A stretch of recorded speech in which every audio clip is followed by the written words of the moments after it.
From the headquarters of Telesur English in Quito, Ecuador, I am Estefania Bravo, and this is From the South.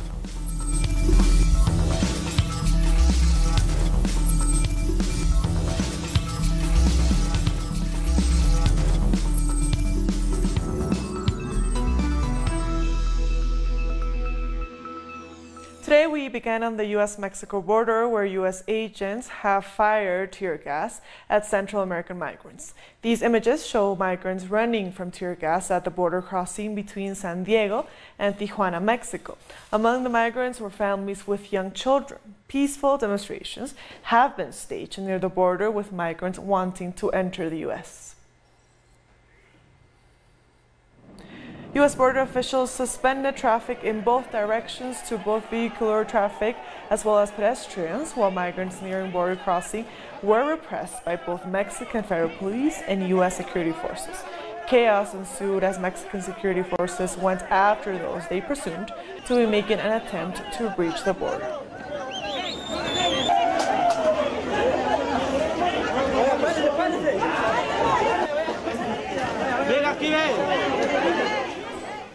Central American migrants are in Tijuana awaiting word on their asylum request. Many migrants want to cross despite the xenophobic and anti-immigrant policies in the U.S. Donald Trump has tried to prevent them from entering the country and said that migrants who enter illegally from Mexico will not get their asylum request granted. This despite the fact the judge temporarily suspended the order. We are desperate, waiting for a positive response. We hope that the authorities can come to an agreement. It is not our intention to dismiss Mexican people. Our hope is to receive news for Christmas. Good news for my family back in Honduras. Our correspondent Alina Duarte sent us this report earlier from Tijuana, Mexico. Que lleva precisamente al acceso fronterizo conocido como San Isidro. We are here in the entrance of the bridge that gives access to the border access of San Isidro. Hundreds of migrants are here, but have been blocked by federal police. These migrants are trying to call attention to the U.S. authorities in order to be granted asylum, although these requests could take up to several months. This is the nearest point to the border these migrants will get to, with the road blockade by the Mexican federal police. During their march, they thanked the Mexican people as well as the city of Tijuana. They have also said that everything will remain peaceful if they are asked to stay in the city.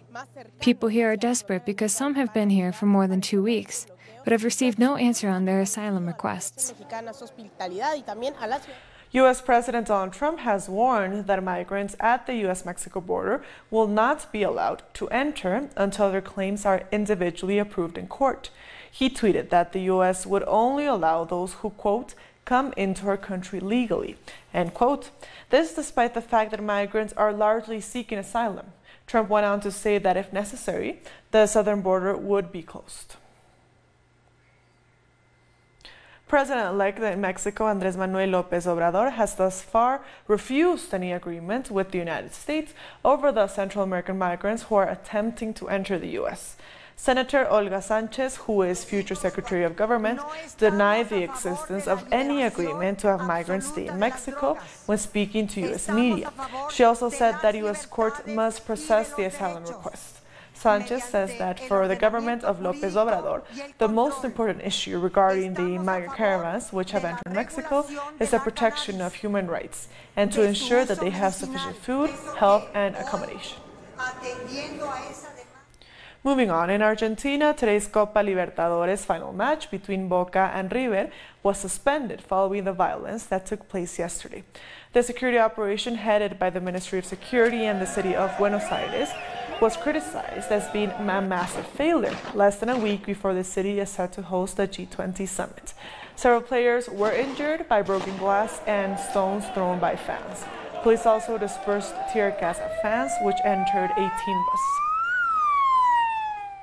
And according to Conmebol, the president of the organization decided to postpone the final match in order to preserve the fairness of the sport. A final date will be decided on Tuesday.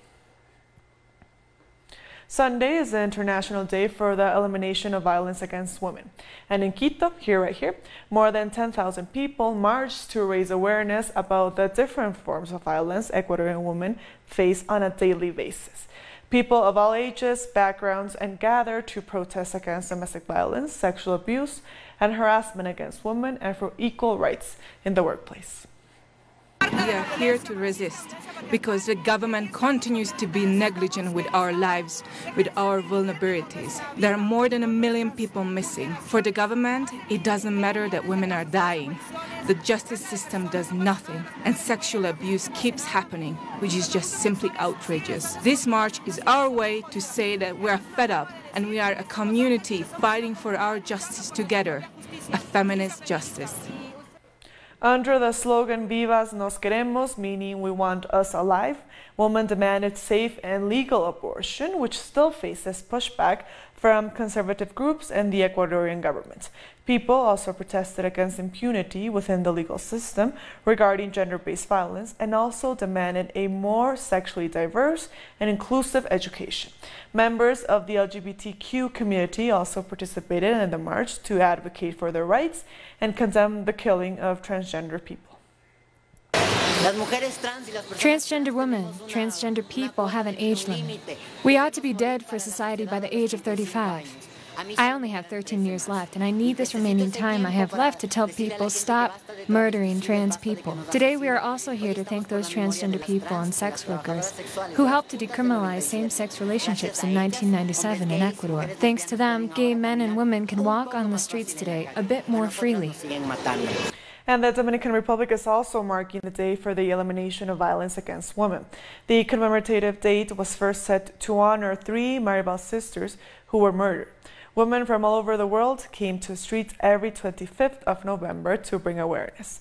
In the Dominican Republic's capital city, women gathered to protest against all kinds of violence. There, in Santo Domingo, a group of women joined the march with the statement, "Not one less or ni una menos," to demand that authorities sufficiently punish violent acts and femicides. We'll be back very soon. Stay with us.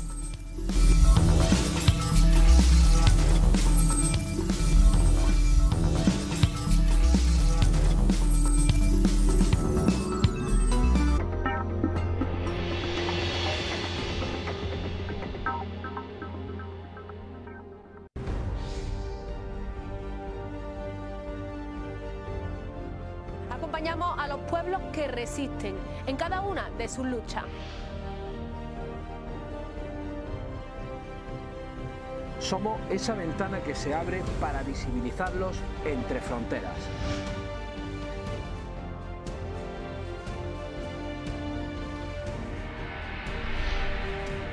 Thursdays, only on Telesur. Our actions have an impact on the environment. It's our responsibility to change for the sake of our planet. Let's be part of this transition. Watch, preserve, and protect your Green Zone. Wednesdays, only on Telesur.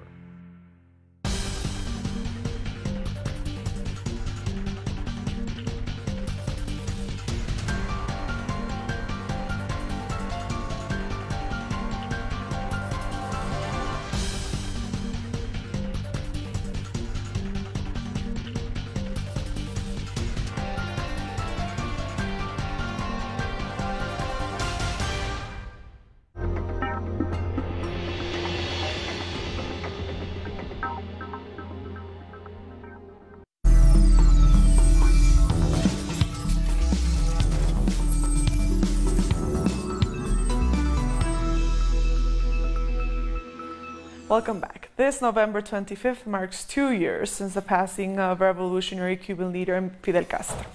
Commemorations are taking place across Cuba, attended by President Miguel Díaz-Canel. Latin American leaders are also taking the day to remember the leader of Cuba's revolution.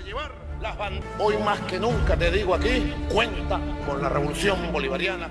Cuban President Miguel Díaz-Canel attended a political cultural gala in which hundreds of youth remember the leader of the Cuban Revolution, Fidel Castro.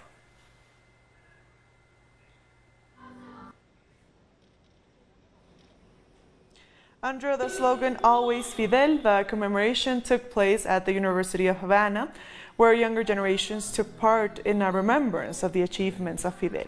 Various artists also participated in the event that was full of music and dance. Ronald Hidalgo, member of the Communist Youth, expressed his thoughts 2 years after Fidel's passing. Nothing will be able to extinguish his flame.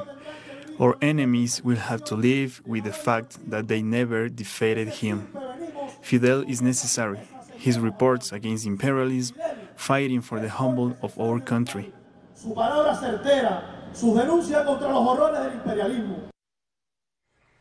And today marks 2 years since the FARC and Colombia's government signed the peace accord.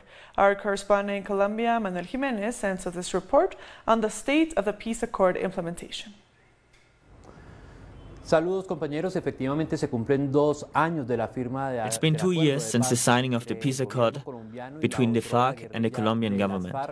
The general response from the UN and other international organisms and Colombian organizations has been positive. But in terms of the land situation, the response changes radically. Violence is still a big problem. Paramilitary groups have since taken land which had previously belonged to the FARC. The FARC had abandoned these territories following the signing of the accord. The reconfiguration, so to speak, of the armed conflict has made the peace accords difficult to fulfill as was initially planned during these years. The peace treaty has suffered many attacks by the Democratic Center Party, a far-right party that was against the peace process between the government and the FARC. And from the Congress, there have been a number of strategies attempting to dismantle or disarticulate the peace accord of 2016. Furthermore, victims unfortunately have not seen the realization of the promises within the peace accords, and the victims continue to face stigmatization and often remain isolated. They have yet to receive their compensation or any type of justice. They are victims of the conflict, which lasted a period of 50 years. And beyond this, there are new victims because of violence related to the narco-trafficking economy and paramilitary control. Since the signing of the peace treaty, 431 social leaders and human rights defenders have been murdered. In 2018, 230 leaders have been killed. An average of 3 social leaders have been killed for every 2 days of this year. On Friday night, 4 armed men entered a home in San Lorenzo and killed Serafin Diaz, as well as his wife, Ma Gabriela Tapasco, and his son, Cesar Augusto Diaz, a massacre in the indigenous community. This means that it is going to be very difficult to change these conditions if there's no real political commitment to stop these type of assassinations and to fully implement what was agreed upon in those peace accords. We thank Jose Manuel Jimenez for that report. And in Bolivia, hundreds of aspiring teachers participate each year in a contest of new proposals and teaching methods for schools and colleges. More in this report. These are teaching school students who have qualified for the finals of a national competition for teaching innovation proposals. From our schools and academic college, we can write textbooks and leave a legacy for future generations. We are presenting new teaching methods in order to provide our country with texts and other materials to improve our education. These teaching contests were created 5 years ago as an initiative of the Ministry of Education and are part of the new educational strategy promoted by the government. Before, there was a false idea that a teacher only repeated what others researched and discovered. This generated an apparent passive attitude regarding different teaching methods and the development of knowledge. Last year, the project that won first place in the contest was a method to develop adaptation mechanisms for children with hearing disabilities to communicate with their teachers in order to achieve a greater capacity for participation. And each year, there are even more initiatives and proposals. The application of mathematical teaching techniques, and in some cases adaptations, are made for other regions in terms of incorporating native languages. The diversity of projects and methods are really important, since there are more than 35 projects that arrive here with more than 250 contributions to the educational system. This year, more than 1,500 students from 40 teaching academic schools have participated, of which 250 were selected. Every year, the best proposals are published in a specialized magazine.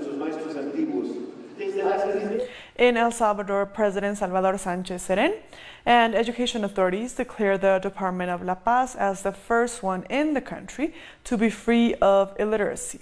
More in this report. The Department of La Paz in the central region of El Salvador has been declared free of illiteracy, just as the capital of Zacatecoluca reached the category. From Zacatecoluca, we are demonstrating that the goal is achievable. This announcement is also an example of the great work and what Salvadorans can build when we prioritize the interests of the country and the welfare of the people. 22 municipalities in the department are now literate. Some 3,860 student volunteers have trained more than 15,000 people who can now read, write, and solve basic mathematical equations. Ana Gloria is one of the graduates. She thanked the government by reading a speech she had written. I am happy to tell you that because I did not learn when I was little, and because of that, I was motivated to learn many years later. I thank the President and the Director of the Department of La Paz. These literacy programs are also for deaf people who study sign language and for the blind population who are learning how to read and write in the Braille system. I am very happy because part of my dream as a child was to be a teacher. Now I do it as a volunteer, teaching people with visual disabilities, families that probably didn't know that there is a method for these special people to learn.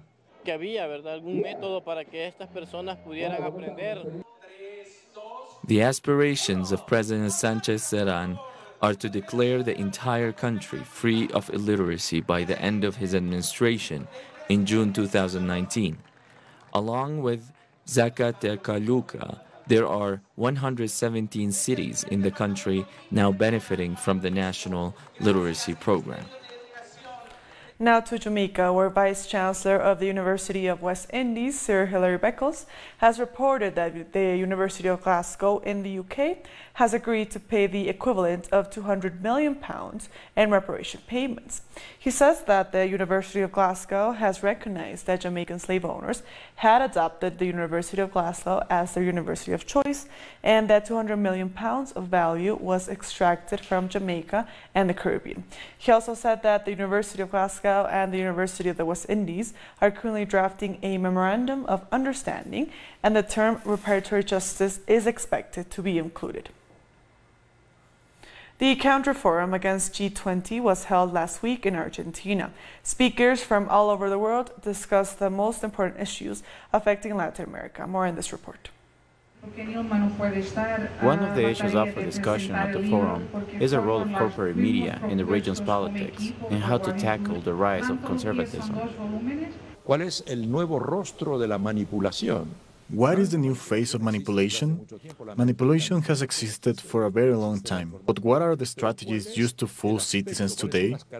What are the images, the messages, the way stories are constructed to fool people? We have thought long and hard about this, and it's one of our main battles and one of our hardest obstacles to overcome for the region's upcoming elections. Y es una batalla central. The aim of the debate is to collectively challenge the current media landscape, the lack of regulation within it, and more importantly, the narrative being reported. We are living in an era of direct attacks fueled by the rise of fascism. This forum is paramount for critical thinking, to reflect and listen to different opinions, to analyze what's happening in our continent, from the people perspective.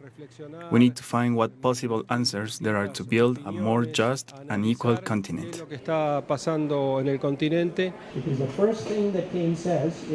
Stakeholders across society, including journalists and teachers, discussed at length of how to respond to fake news and the ongoing attacks against popular leaders. This is a time when the U.S. is losing power, despite its continued aggression. Our region is where they want to consolidate power so they can maintain their hegemony. Therefore, discussions like this are fundamental. Those of us on the left have a duty to convince those who are not yet convinced that change needs to happen. That is our task ahead. Attacks against journalists and critics of the right wing are on the rise. They are sometimes fired, smeared, or even killed. This has made the need for regional dialogue an absolute must, so together they can counter mainstream stories that serve the interests of corporations. We'll take a short break now. Join us again after this.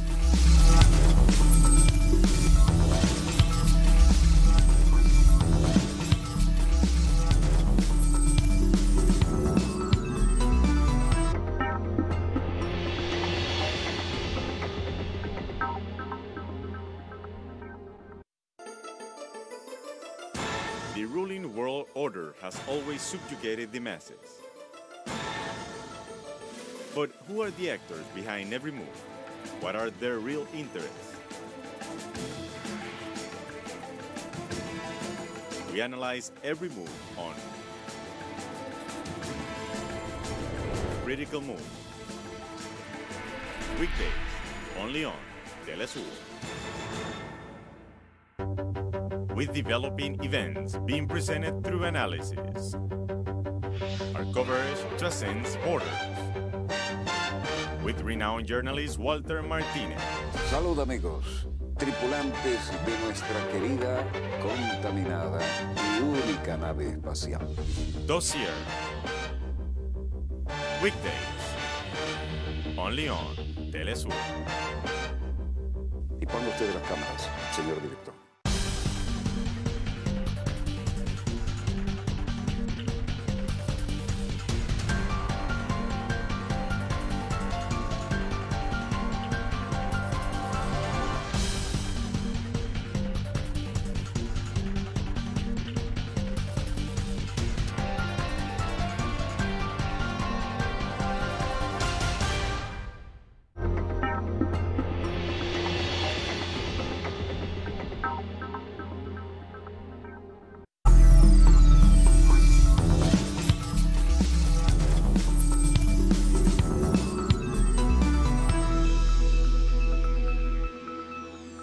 Welcome back. A magnitude 6.3 earthquake has hit western Iran, injuring over 400 people. The U.S. Geological Survey says the earthquake struck close to the country's border with Iran, but the tremor had been felt even in the capital, Baghdad. Authorities deployed dozens of rescue teams, and even the country's army was sent to help. In 2017, a powerful earthquake hit the very same area, killing more than 600 people. Leaders of the European Union have approved a historic deal for the United Kingdom on leaving the bloc.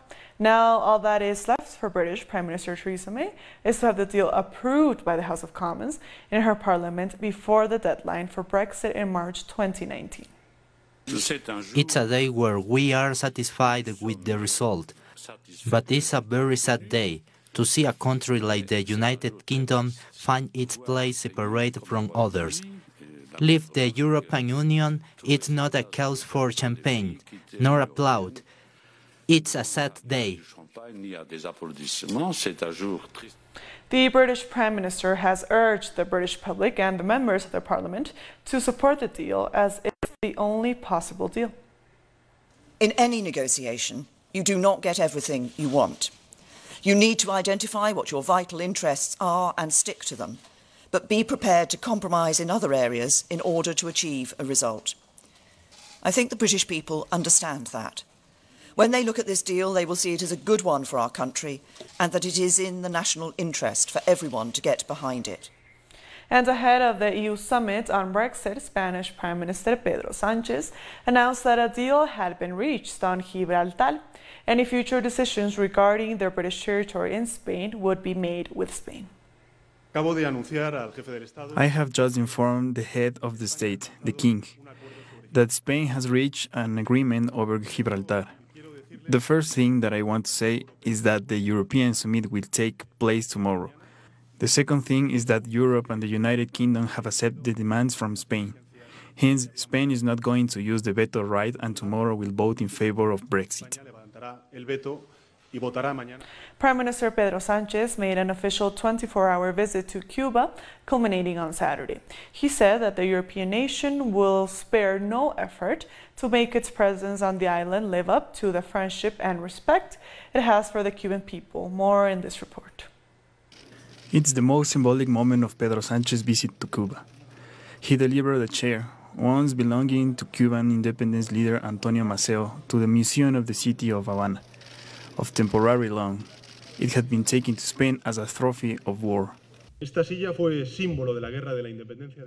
This chair was a symbol of the War of Independence of Cuba, but today, thanks to this act, the chair also symbolizes the meeting and the link between countries linked by a common history. We have deep ties that unite us. This serves to highlight the union between two peoples who look to the future aware of what we were, but even more conscious of what we can become together. The chair was made of a palm tree trunk, in which the Lone Star can be found, the symbol of Cuban independence, along with the initials of Antonio Maceo. During the ceremony in which the piece was delivered, the city's historian Eusebio Leal highlighted the unwavering friendship between the peoples of Cuba and Spain, and assured that Cubans would be the guardians of the memory of General Maceo. The events of history must be explained. They cannot be denied. They are irreversible, a royal palm chair that now holds the spirit of Cuba, and you bring it as an offering and as a deposit. The Cuban foreign minister saw the visit of the head of the Spanish government as an opportunity to meet on the current relations between the two countries. During their stay, two memorandums of understanding were signed, one for bilateral dialogue and another for cooperation in the field of culture. This is a visit that shows the will of both sides to develop the political dialogue, to strengthen our institutional ties, and to support the economic and commercial cooperation and the financial relations that we are currently developing. Cuba has expressed gratitude to Spain for its support in the battle against the blockade, as well as for Spain's constructive role in the European Union for the development of links with the regional bloc. Pedro Sánchez is the first president of the Spanish government to visit Cuba in 32 years. His visit is already seen as historic. However, many hope that this trip marks a new stage in the political, economic, and trade relations between the two countries. And finally, in India, thousands have taken to the streets of Delhi for the first gay pride parade since India's top court decriminalized homosexuality. Organizers said it was the biggest march since it started in 2007, with many people chanting, "We got our freedom." In September 2018, the Indian Supreme Court struck down a colonial-era law introduced by the British that banned homosexuality. Today, more than 120 countries have effectively decriminalized homosexuality. I am just celebrating India's scraping off Section 377. The Supreme Court of India had finally struck it down from Indian Penal Code, which meant that homosexuals and all the people from LGBTIQ community can now live freely and have a legal status in the country, which was not there before. And with that story, we've come to the end of this news brief. These and other stories, as always, find them on our website at telesurenglish.net. And also join us on social media, on Facebook, on Twitter, and on Instagram. For Telesur English, I am Stefania Bravo. Thank you for watching.